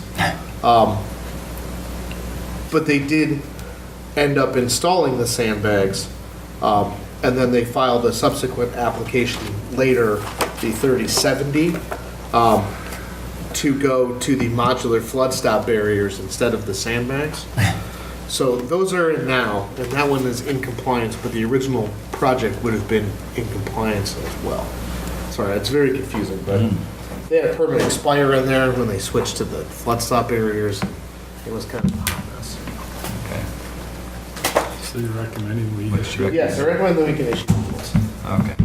Move to issue the certificates of compliance for the electric company? Are we doing both at the same time? or Let's they- do them both. Let's do them both. Both. Okay. Second. Okay, all those in favor? Aye. Any opposed? Well, they're not shingled. HDC. 2 years. That's not our preview. That is not our problem. That one passes unanimously. Susan, bring up right answers. Forward that to the HDC for approval. Okay, I'm gonna swing back, I forgot, on Brewster, 25 Wall Street, even though I mentioned withdrawal, we should, I want to make a motion to approve. Second. All in favor? Aye. Any opposed? Haven't passed unanimously too. My apologies. Swinging back down to Smith, 62 Westchester Street. I'm recommending that we continue that because it's not in compliance. Yeah, is that like a pesticide report? That was a dosing percent. Yeah. That's what the order asked for. Yeah, but I would say we should continue it at least 4 weeks because I don't. It's the We same. need to have the other thing issued and rectified before Right. we can even pretend to talk about a certificate of compliance. Right, and So I that, think we should just continue that to the 3rd. yeah. Okay, so Was it okay to clear the lot next door? that's old photographer. All right, so Come back next door. all right, so 62, 64, and 66 have all had various permits in the last like 3 to 5 years for a bunch of work. Yeah. Did anyone live out there for those kind of stuff? And the 3 houses that are there, Before you start criticizing. they fight like cats and dogs, and they have all been in our office reporting various pieces of work that the other have done over time. We have issued, if we issue an enforcement on 62, we'll have issued an enforcement on all 3 of those properties in the last 3 years. Yeah, I remember. They are not having cocktail parties and Christmas parties in that little circle there at Westchester. They don't, not friendly. Maybe the new people will all just be peaches, but the current group are not. So, all right, so we'll continue that to the, to the 3rd of October. Did you get that? Okay, so We're going to continue that continue request for Smith, 62 Westchester to the 3rd of To October. the 3rd of October. Very good. So, Raja Abdul Kareem, 61 Tennessee Ave. This was for the installation of a tight tank on the property. It is installed. It has been signed off by the Board of Health. It's there. We saw it. It's manhole covers. It's in use. They've pumped it. We'd recommend that the certificate of compliance could be issued. So moved. All in favor? Aye. Aye. Any opposed? Passes unanimously. Unanimous. Orders and conditions. All right, your little packet had a bunch, because I got a bunch ready, and really wishful thinking, but the wishful thinking was not very good. Paul J. Brody. 11 So you can just take it past me. I think there'll be an extra. East Street. So this is the one we closed last time.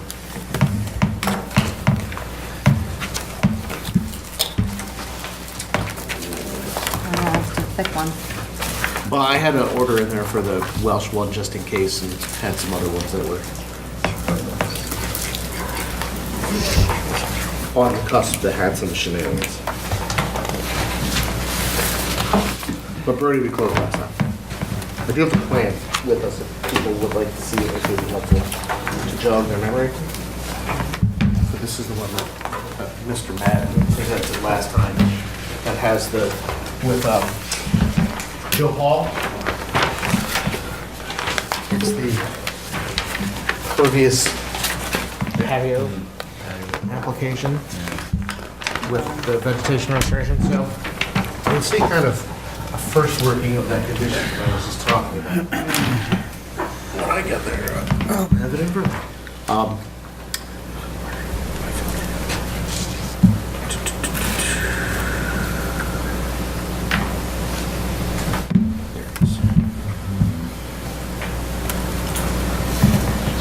So we had some talk last time about the irrigation, some monitoring, and then some sort of guarantee.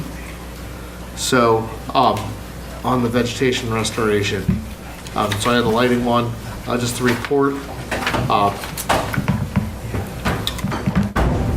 with photos. And then I have that 23, that prior to the start of work, the applicant needs to file an agreement that demonstrates that a contractor has been engaged to perform the vegetation restoration. That includes monitoring and any replanting for the full term of the permit. This shall include a performance bond or similar covering the cost of the restoration and monitoring. So that's the kind of the position, the condition that we crafted to ensure. So even before they tear down the structures, they have to say, we have this, we are ready to go. So that work is kind of on hold until they find someone to do it. I kind of view it as, don't want to certainly limit, if they hired Ashley to do the work and they got through the year one and they called up and they said, hey, our landscaper sucks, they're not doing a good job, they're not doing anything, I want to hire Andy. They can certainly file a new piece of paper with us that does the same thing to switch. Doesn't prohibit them from doing that if they're not satisfied with the service they're getting from the landscaper. But it's something that they have to have on file with us, so we know that it's going to get done. So that way, if we get into year two and where they're like, you don't have it, so we're activating the performance bond, and we are going to send someone out, whoever this agreement is with, to just come start, if that's the case. So it's the first time we've done kind of a requirement like that, so I sense the language of that will probably change over time, but it's kind of the start to address that. And then I have that the irrigation be on movable stands like we had talked about and removed upon the vegetation being established, so they can come back out. Because I know there is a concern of having regular drip irrigation or something that was on the ground just getting enveloped by whatever is growing. So that seemed to cover the bulk of it.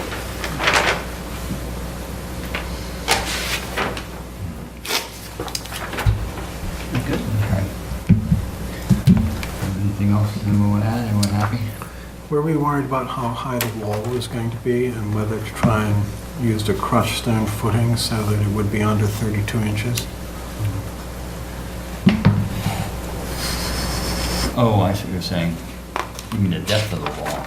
Right. In the underground. I'm not too concerned about it personally. I don't think it'd be inhibiting anything. Well, it wouldn't inhibit the height. Yeah.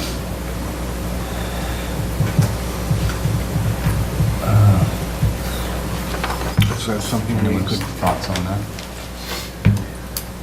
Well, I think you'd have to demonstrate what, at least, if you're going to condition the height of something like that, what interest you'd be protecting with that condition.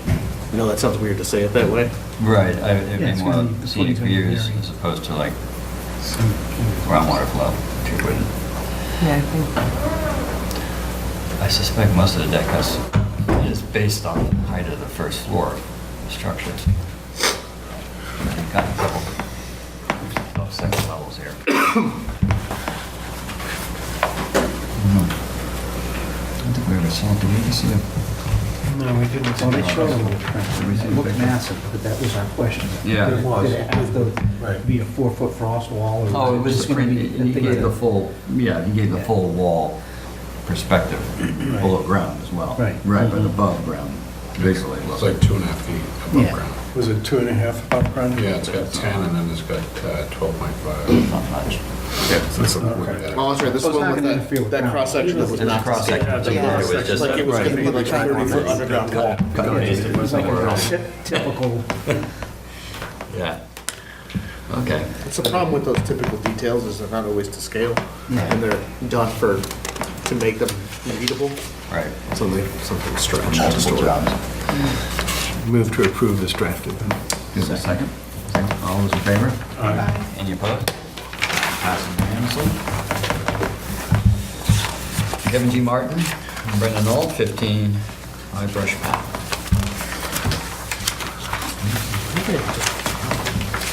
This one we just closed tonight. It's the only other one we closed tonight.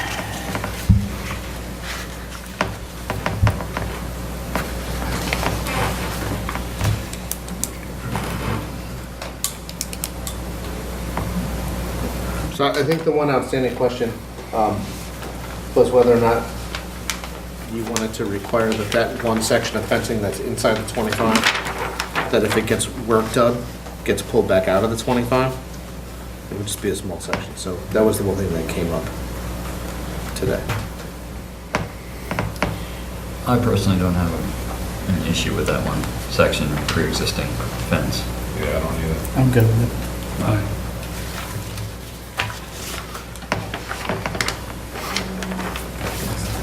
Let's move to issue as drafted then. Second. All those in favor? Aye. Any opposed? Aye. Passes with Commissioner Harrison opposed. So, That's it. that's it. So, continued. William J. and Denise, actually, do we have, No. we didn't have the numbers. We didn't close anything Yeah, else. we didn't close the new. Yeah, I had a couple extra ready, but yeah. so gives me a chance to go back. Okay. Extension requests. Oh, sorry. The extension request here, and I know if Stephen wants to talk, not to put him on the spot, but he's still here. This is the project that the request is Be a warm-up way. on the existing GO2 project, the existing stretch of, I always get the feet wrong, 920 feet? 952, I think. Something like that, 952 feet. They're asking currently for a 1-year extension until the 30th of September of 2019 to continue just the regular work on that structure. I don't want to speak for Stephen, but I think part of it is also to have the open permit, given the fact that there's a separate application dealing with a lot of the others, to have an open permit to at least cover them through the hearing process for the other structure. Yeah, that's exactly right, Jeff. The other permit is good for 3 years, it expires this month. So we'd like to just extend that for a year instead of asking for a 3-year extension or a material extension. It's no changes, maintain, and work while we permit, with the other process that's going to start in a couple of weeks. Well, the problem I have with that is that I feel that the fill that's been used bears no relationship to what's coming out of the bluff. The issue of the megafauna that I asked to be addressed wasn't. And also the fact that what took place this spring so clearly was, put pressure on the existing structure in a way that we had been predicting. That would be something that I'd want to discuss before we granted any extension. So it makes me uneasy that we aren't addressing those issues first before extending the permit. Okay. So, well, and I brought this up before, and so it seems we're sort of caught between the devil and the deep blue sea here, because obviously we've got the NLI going forward. But I think those are issues that I want to see addressed. And they won't be if we extend it for a 1 year without discussing it. Yeah, I do want to address that. So the fill is exactly what was permitted, and I don't know if you mean the color is a little different, or if you think there's some material issue. I think, didn't we do testing based on that request, and we turned that information in, and it satisfies the standards? Well, I think the standards were poorly drawn. What Right. we've decided is that the sedimentation rates, I went down there and took like 36 samples that I Yeah. caught in my basement, and it was absolutely clear that it had absolutely no bearing to what was coming out of the bluff. And so I looked at the way that we had drawn it up for the first 3 years and realized that, that it needed to be tightened. Right.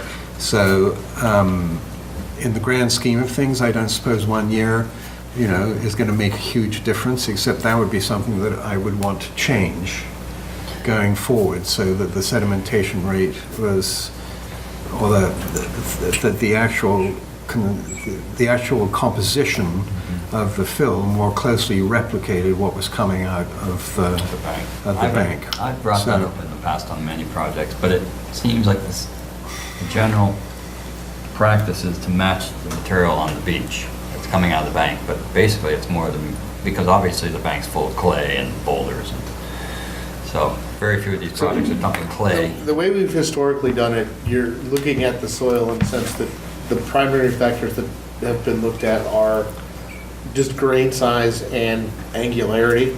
So angularity gets to the composition a little bit.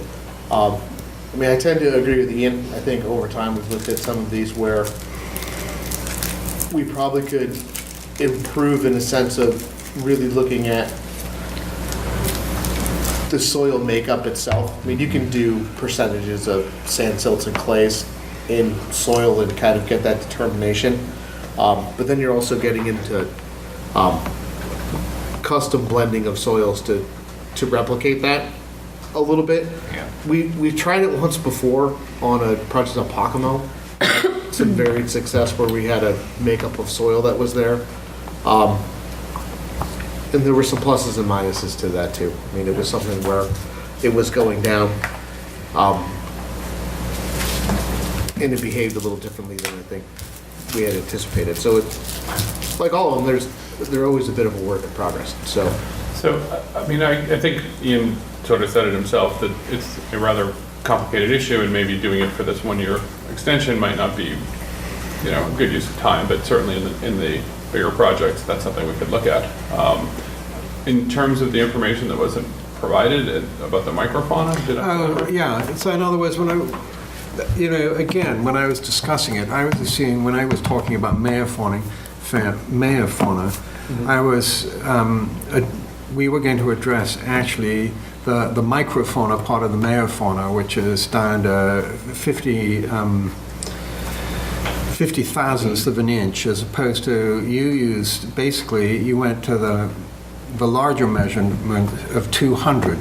And there's a big difference in terms of actual beach nourishment for the tiny invertebrates that are on the beach. And so I felt that I just felt that I hadn't really insisted on it being drawn up in such a way that we'd be addressing what I was concerned about. Right, okay. So again, I look at myself, I hold myself at fault in a sense, looking back at it, that, I wasn't more specific. So I would prefer to be more specific going forward. Right. And I only understood a third of what you said, but I get the idea that there are different, size little things there, and we might not have captured what you wanted, and certainly that's something we could look at being more specific about. And then the last thing actually is interesting in terms of the effect of the clay head is what I assume you're getting at, but sort of the effect on both ends. And we do think, we've been having an internal discussion about whether or not it made sense to have a separate application just to deal with the current returns, to see if we could do some immediate improvement to those without having it wrapped into the whole thing. And then we've had our own internal debate about whether or not that's just asking for a nightmare, and whether it would upset you and cause more problems, or whether or not it's actually a really good idea. So, if you're interested in maybe seeing that addressed this fall, whereas the permit might not, or whatever happens with the larger application is going to take months, I'm guessing. I can certainly report back that if other people agree, that you'd be open to seeing, a targeted application just for the returns to deal with that. I think we would want to do that. Is that something? I think that would be a good idea, to tweak those returns. Something had to happen. Sure. Yeah. So we actually would Gives like you to the chance do that. to do something. So I will report that back, and I think we'd like to, I don't know about immediately, but as soon as I can, get Art to file our return, our plan was to try and do it this fall, which is, September 5th now. Okay, so I'm glad you brought that up, because I think we can try to address all of them. the nice thing about it, and to partially address your other concerns that were brought up, Ian, is depending on how they want to do that, is if they wanted to amend the existing 2824 or do a separate application, that is your decision to make. If 2824 expires, the ability to amend that permit stops. That was going to be my question. I guess without, Steve and Art in the room, I would say that keeping permits open for the commission is always better than issuing certs.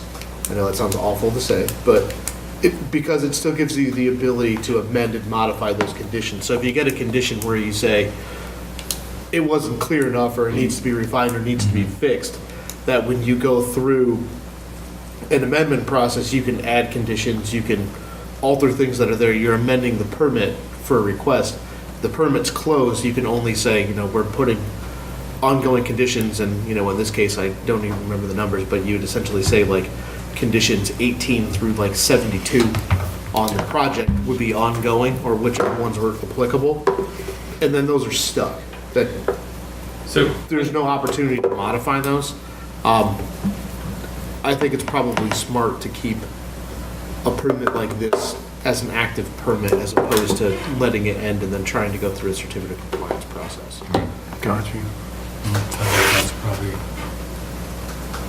Because that way too, just let's per se, you get into an area where you get an annual report next year and you say, hey, there's something that needs to be altered.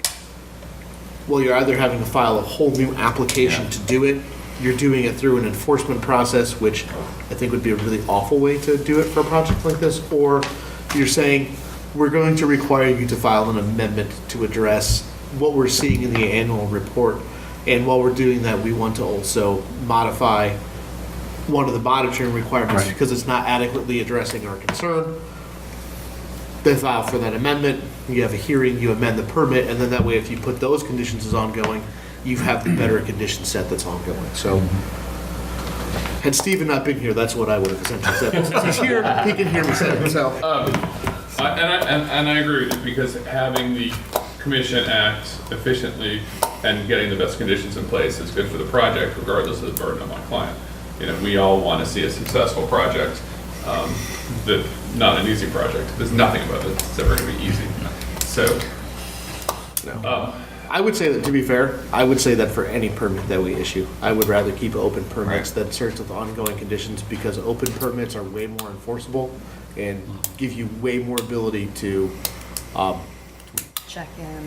and do things than certificates do. So, if they never expired, I think I would be just as happy. You could just run around and chase them. the planning board has the ability to retroactively reopen special permits, and that's how. Yeah, they have all kinds of crazy abilities at planning board that we don't get here. So they also get a lot more Giant headaches can of about worms. crazy things. So. They do have all you guys ready for a motion? Okay. Move to issue the one-year extension. Second. All those in favor? Aye. Any opposed? Thank you. So just to be clear, I know Arnie said it, they are still eligible for 2 more one-year extensions on this permit. Yeah. So, but they have to come back to do it again. So we said September 30th of 19? Correct. Thanks. September 30th. Okay. Of 2019. Ah, So, got you. other business. Everyone happy with the minutes? Oh, yeah. Excellent. Approved by unanimous consent. Monitoring reports? I don't think we have any in the packet this time. Excellent. Enforcement actions. I was going to talk about 62, but we talked about 62 enough, so we'll keep going with that. Keep going. Nothing to report for CPC. Nothing for MVDC. Nothing for mosquitoes. So, commissioner comments? I'll get onto that report. No commissioner comments. Administrative staff reports? I was going to say in enforcement actions, for those who don't remember the debacle of 195C Hummock Pond Road, that apocalyptic clear cutting that went on near Hummock Pond, where they took it to bare soil and left it. They have a first draft of a restoration plan that Brian Madden has put together, that they've sent in a sketch of what's going on, and had to contact some of their abutting property owners to say, hey, we need to fix on your side too, because we really made a mess. And we got to file it. So we're kind of anticipating that filing coming in here relatively quickly. That was required of them to get in. So that should be in soon. But I wanted to say that.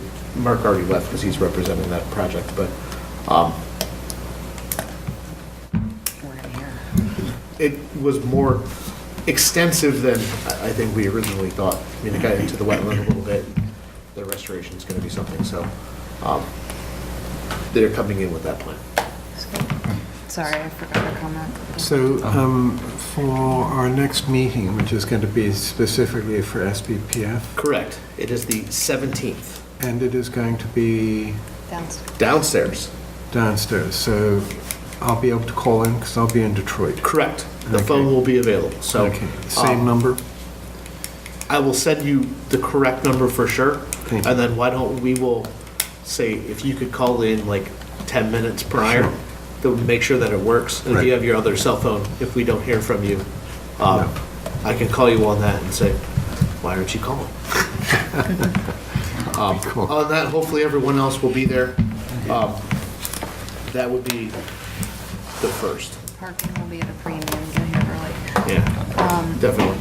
Question, because you mentioned the Hummock Pond Road and it jogged my memory, that wetland restoration, that's like, I think the town was doing, that's I think right near there. Yes. There is a giant stand of knotweed in there. Are they still like monitoring that? Yes, but I will track down a complete answer to Okay. that question. And if it's in there, we can probably have to alter, we'll have to probably apply new to remove it. But I think that should be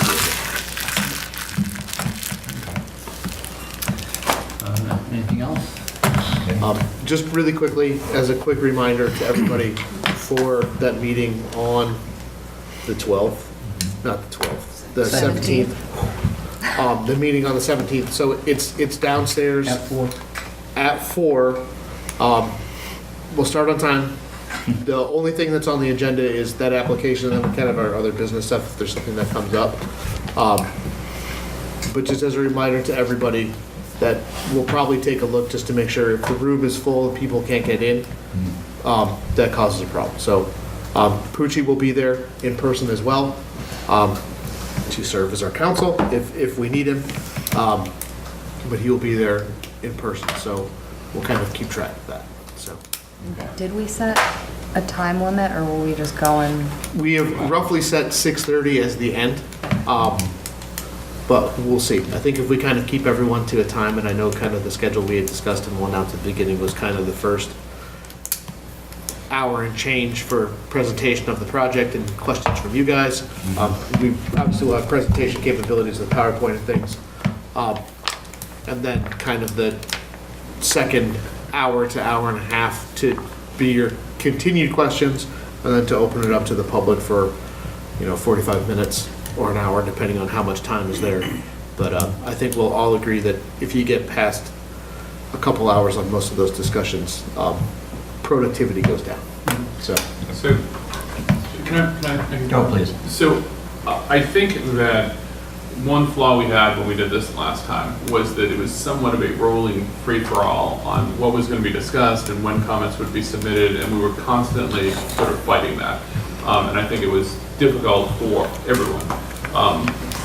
And I think going into this process, it would be good if we could designate certain meetings to discuss certain issues so that people have their sand stuff or, whatever organized and in for that meeting. And it doesn't mean we have to limit it to just that meeting, but I think it'd give people a heads up. This issue, these 1 or 2 or 3 issues are going to be at these couple of meetings so that, we sort of get in, talk about it, and be done with it, and everybody's as prepared. Maybe we have more than one on some issues, but I think that would really help set people's expectations and control the topics of each meeting and the length of the meetings. Maybe.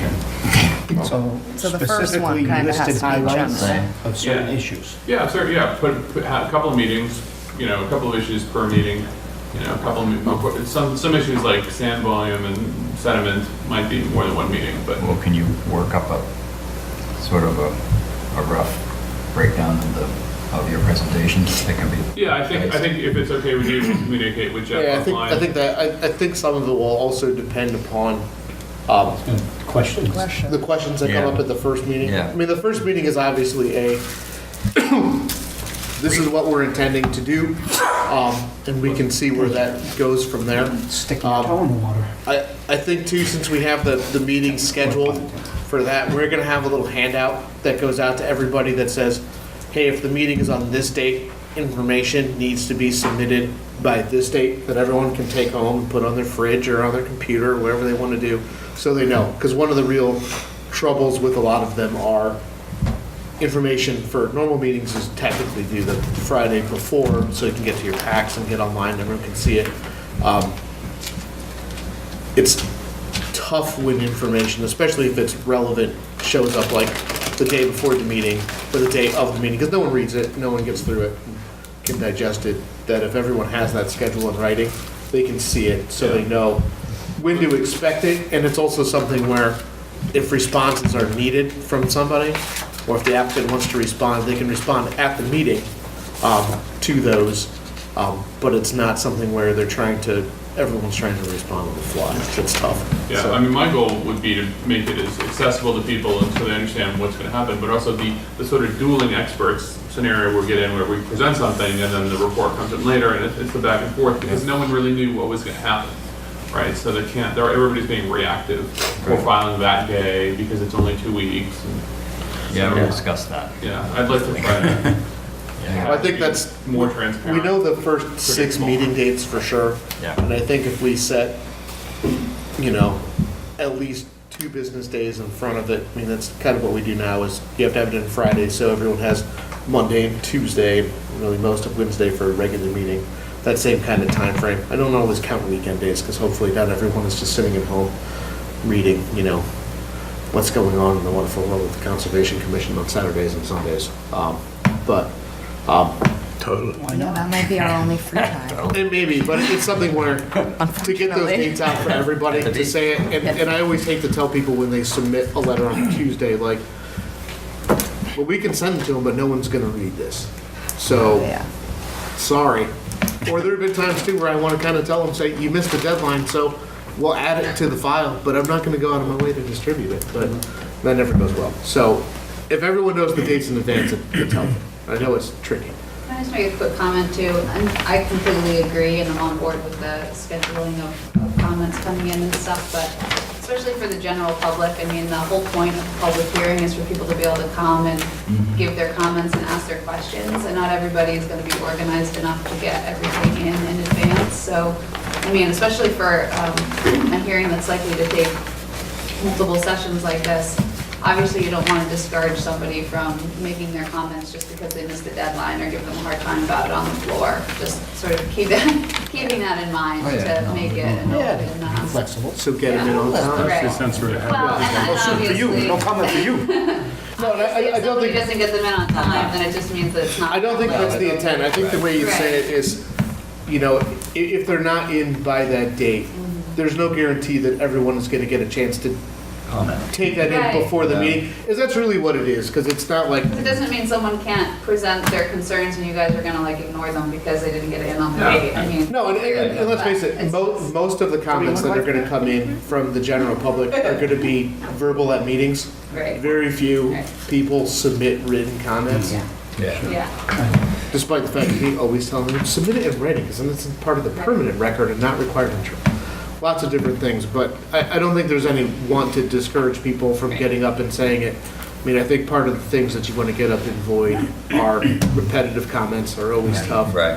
And just the people that get up and just say things like, I think this project is great, or I think this project is terrible, and you're like, well, we're talking about how this is affecting resource areas.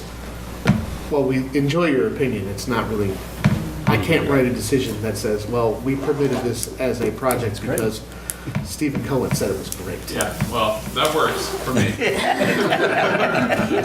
I'll be brief. So we all said, everybody? But we're gonna try to get all that stuff out in advance, and we're gonna have a little sheet for people to Oh, yeah. get, so. Member John. All in favor? Actually, that's really sweet of you. Yeah, so they will not bloom the first year. The first year they'll be smaller. Okay. So it takes 2 years to establish. And Andy, I'll bring you some next. Yeah. How many will see? When should I? So like, you could if you want to monitor them, seed them now. Because I mean, they're just dropping in my garden and then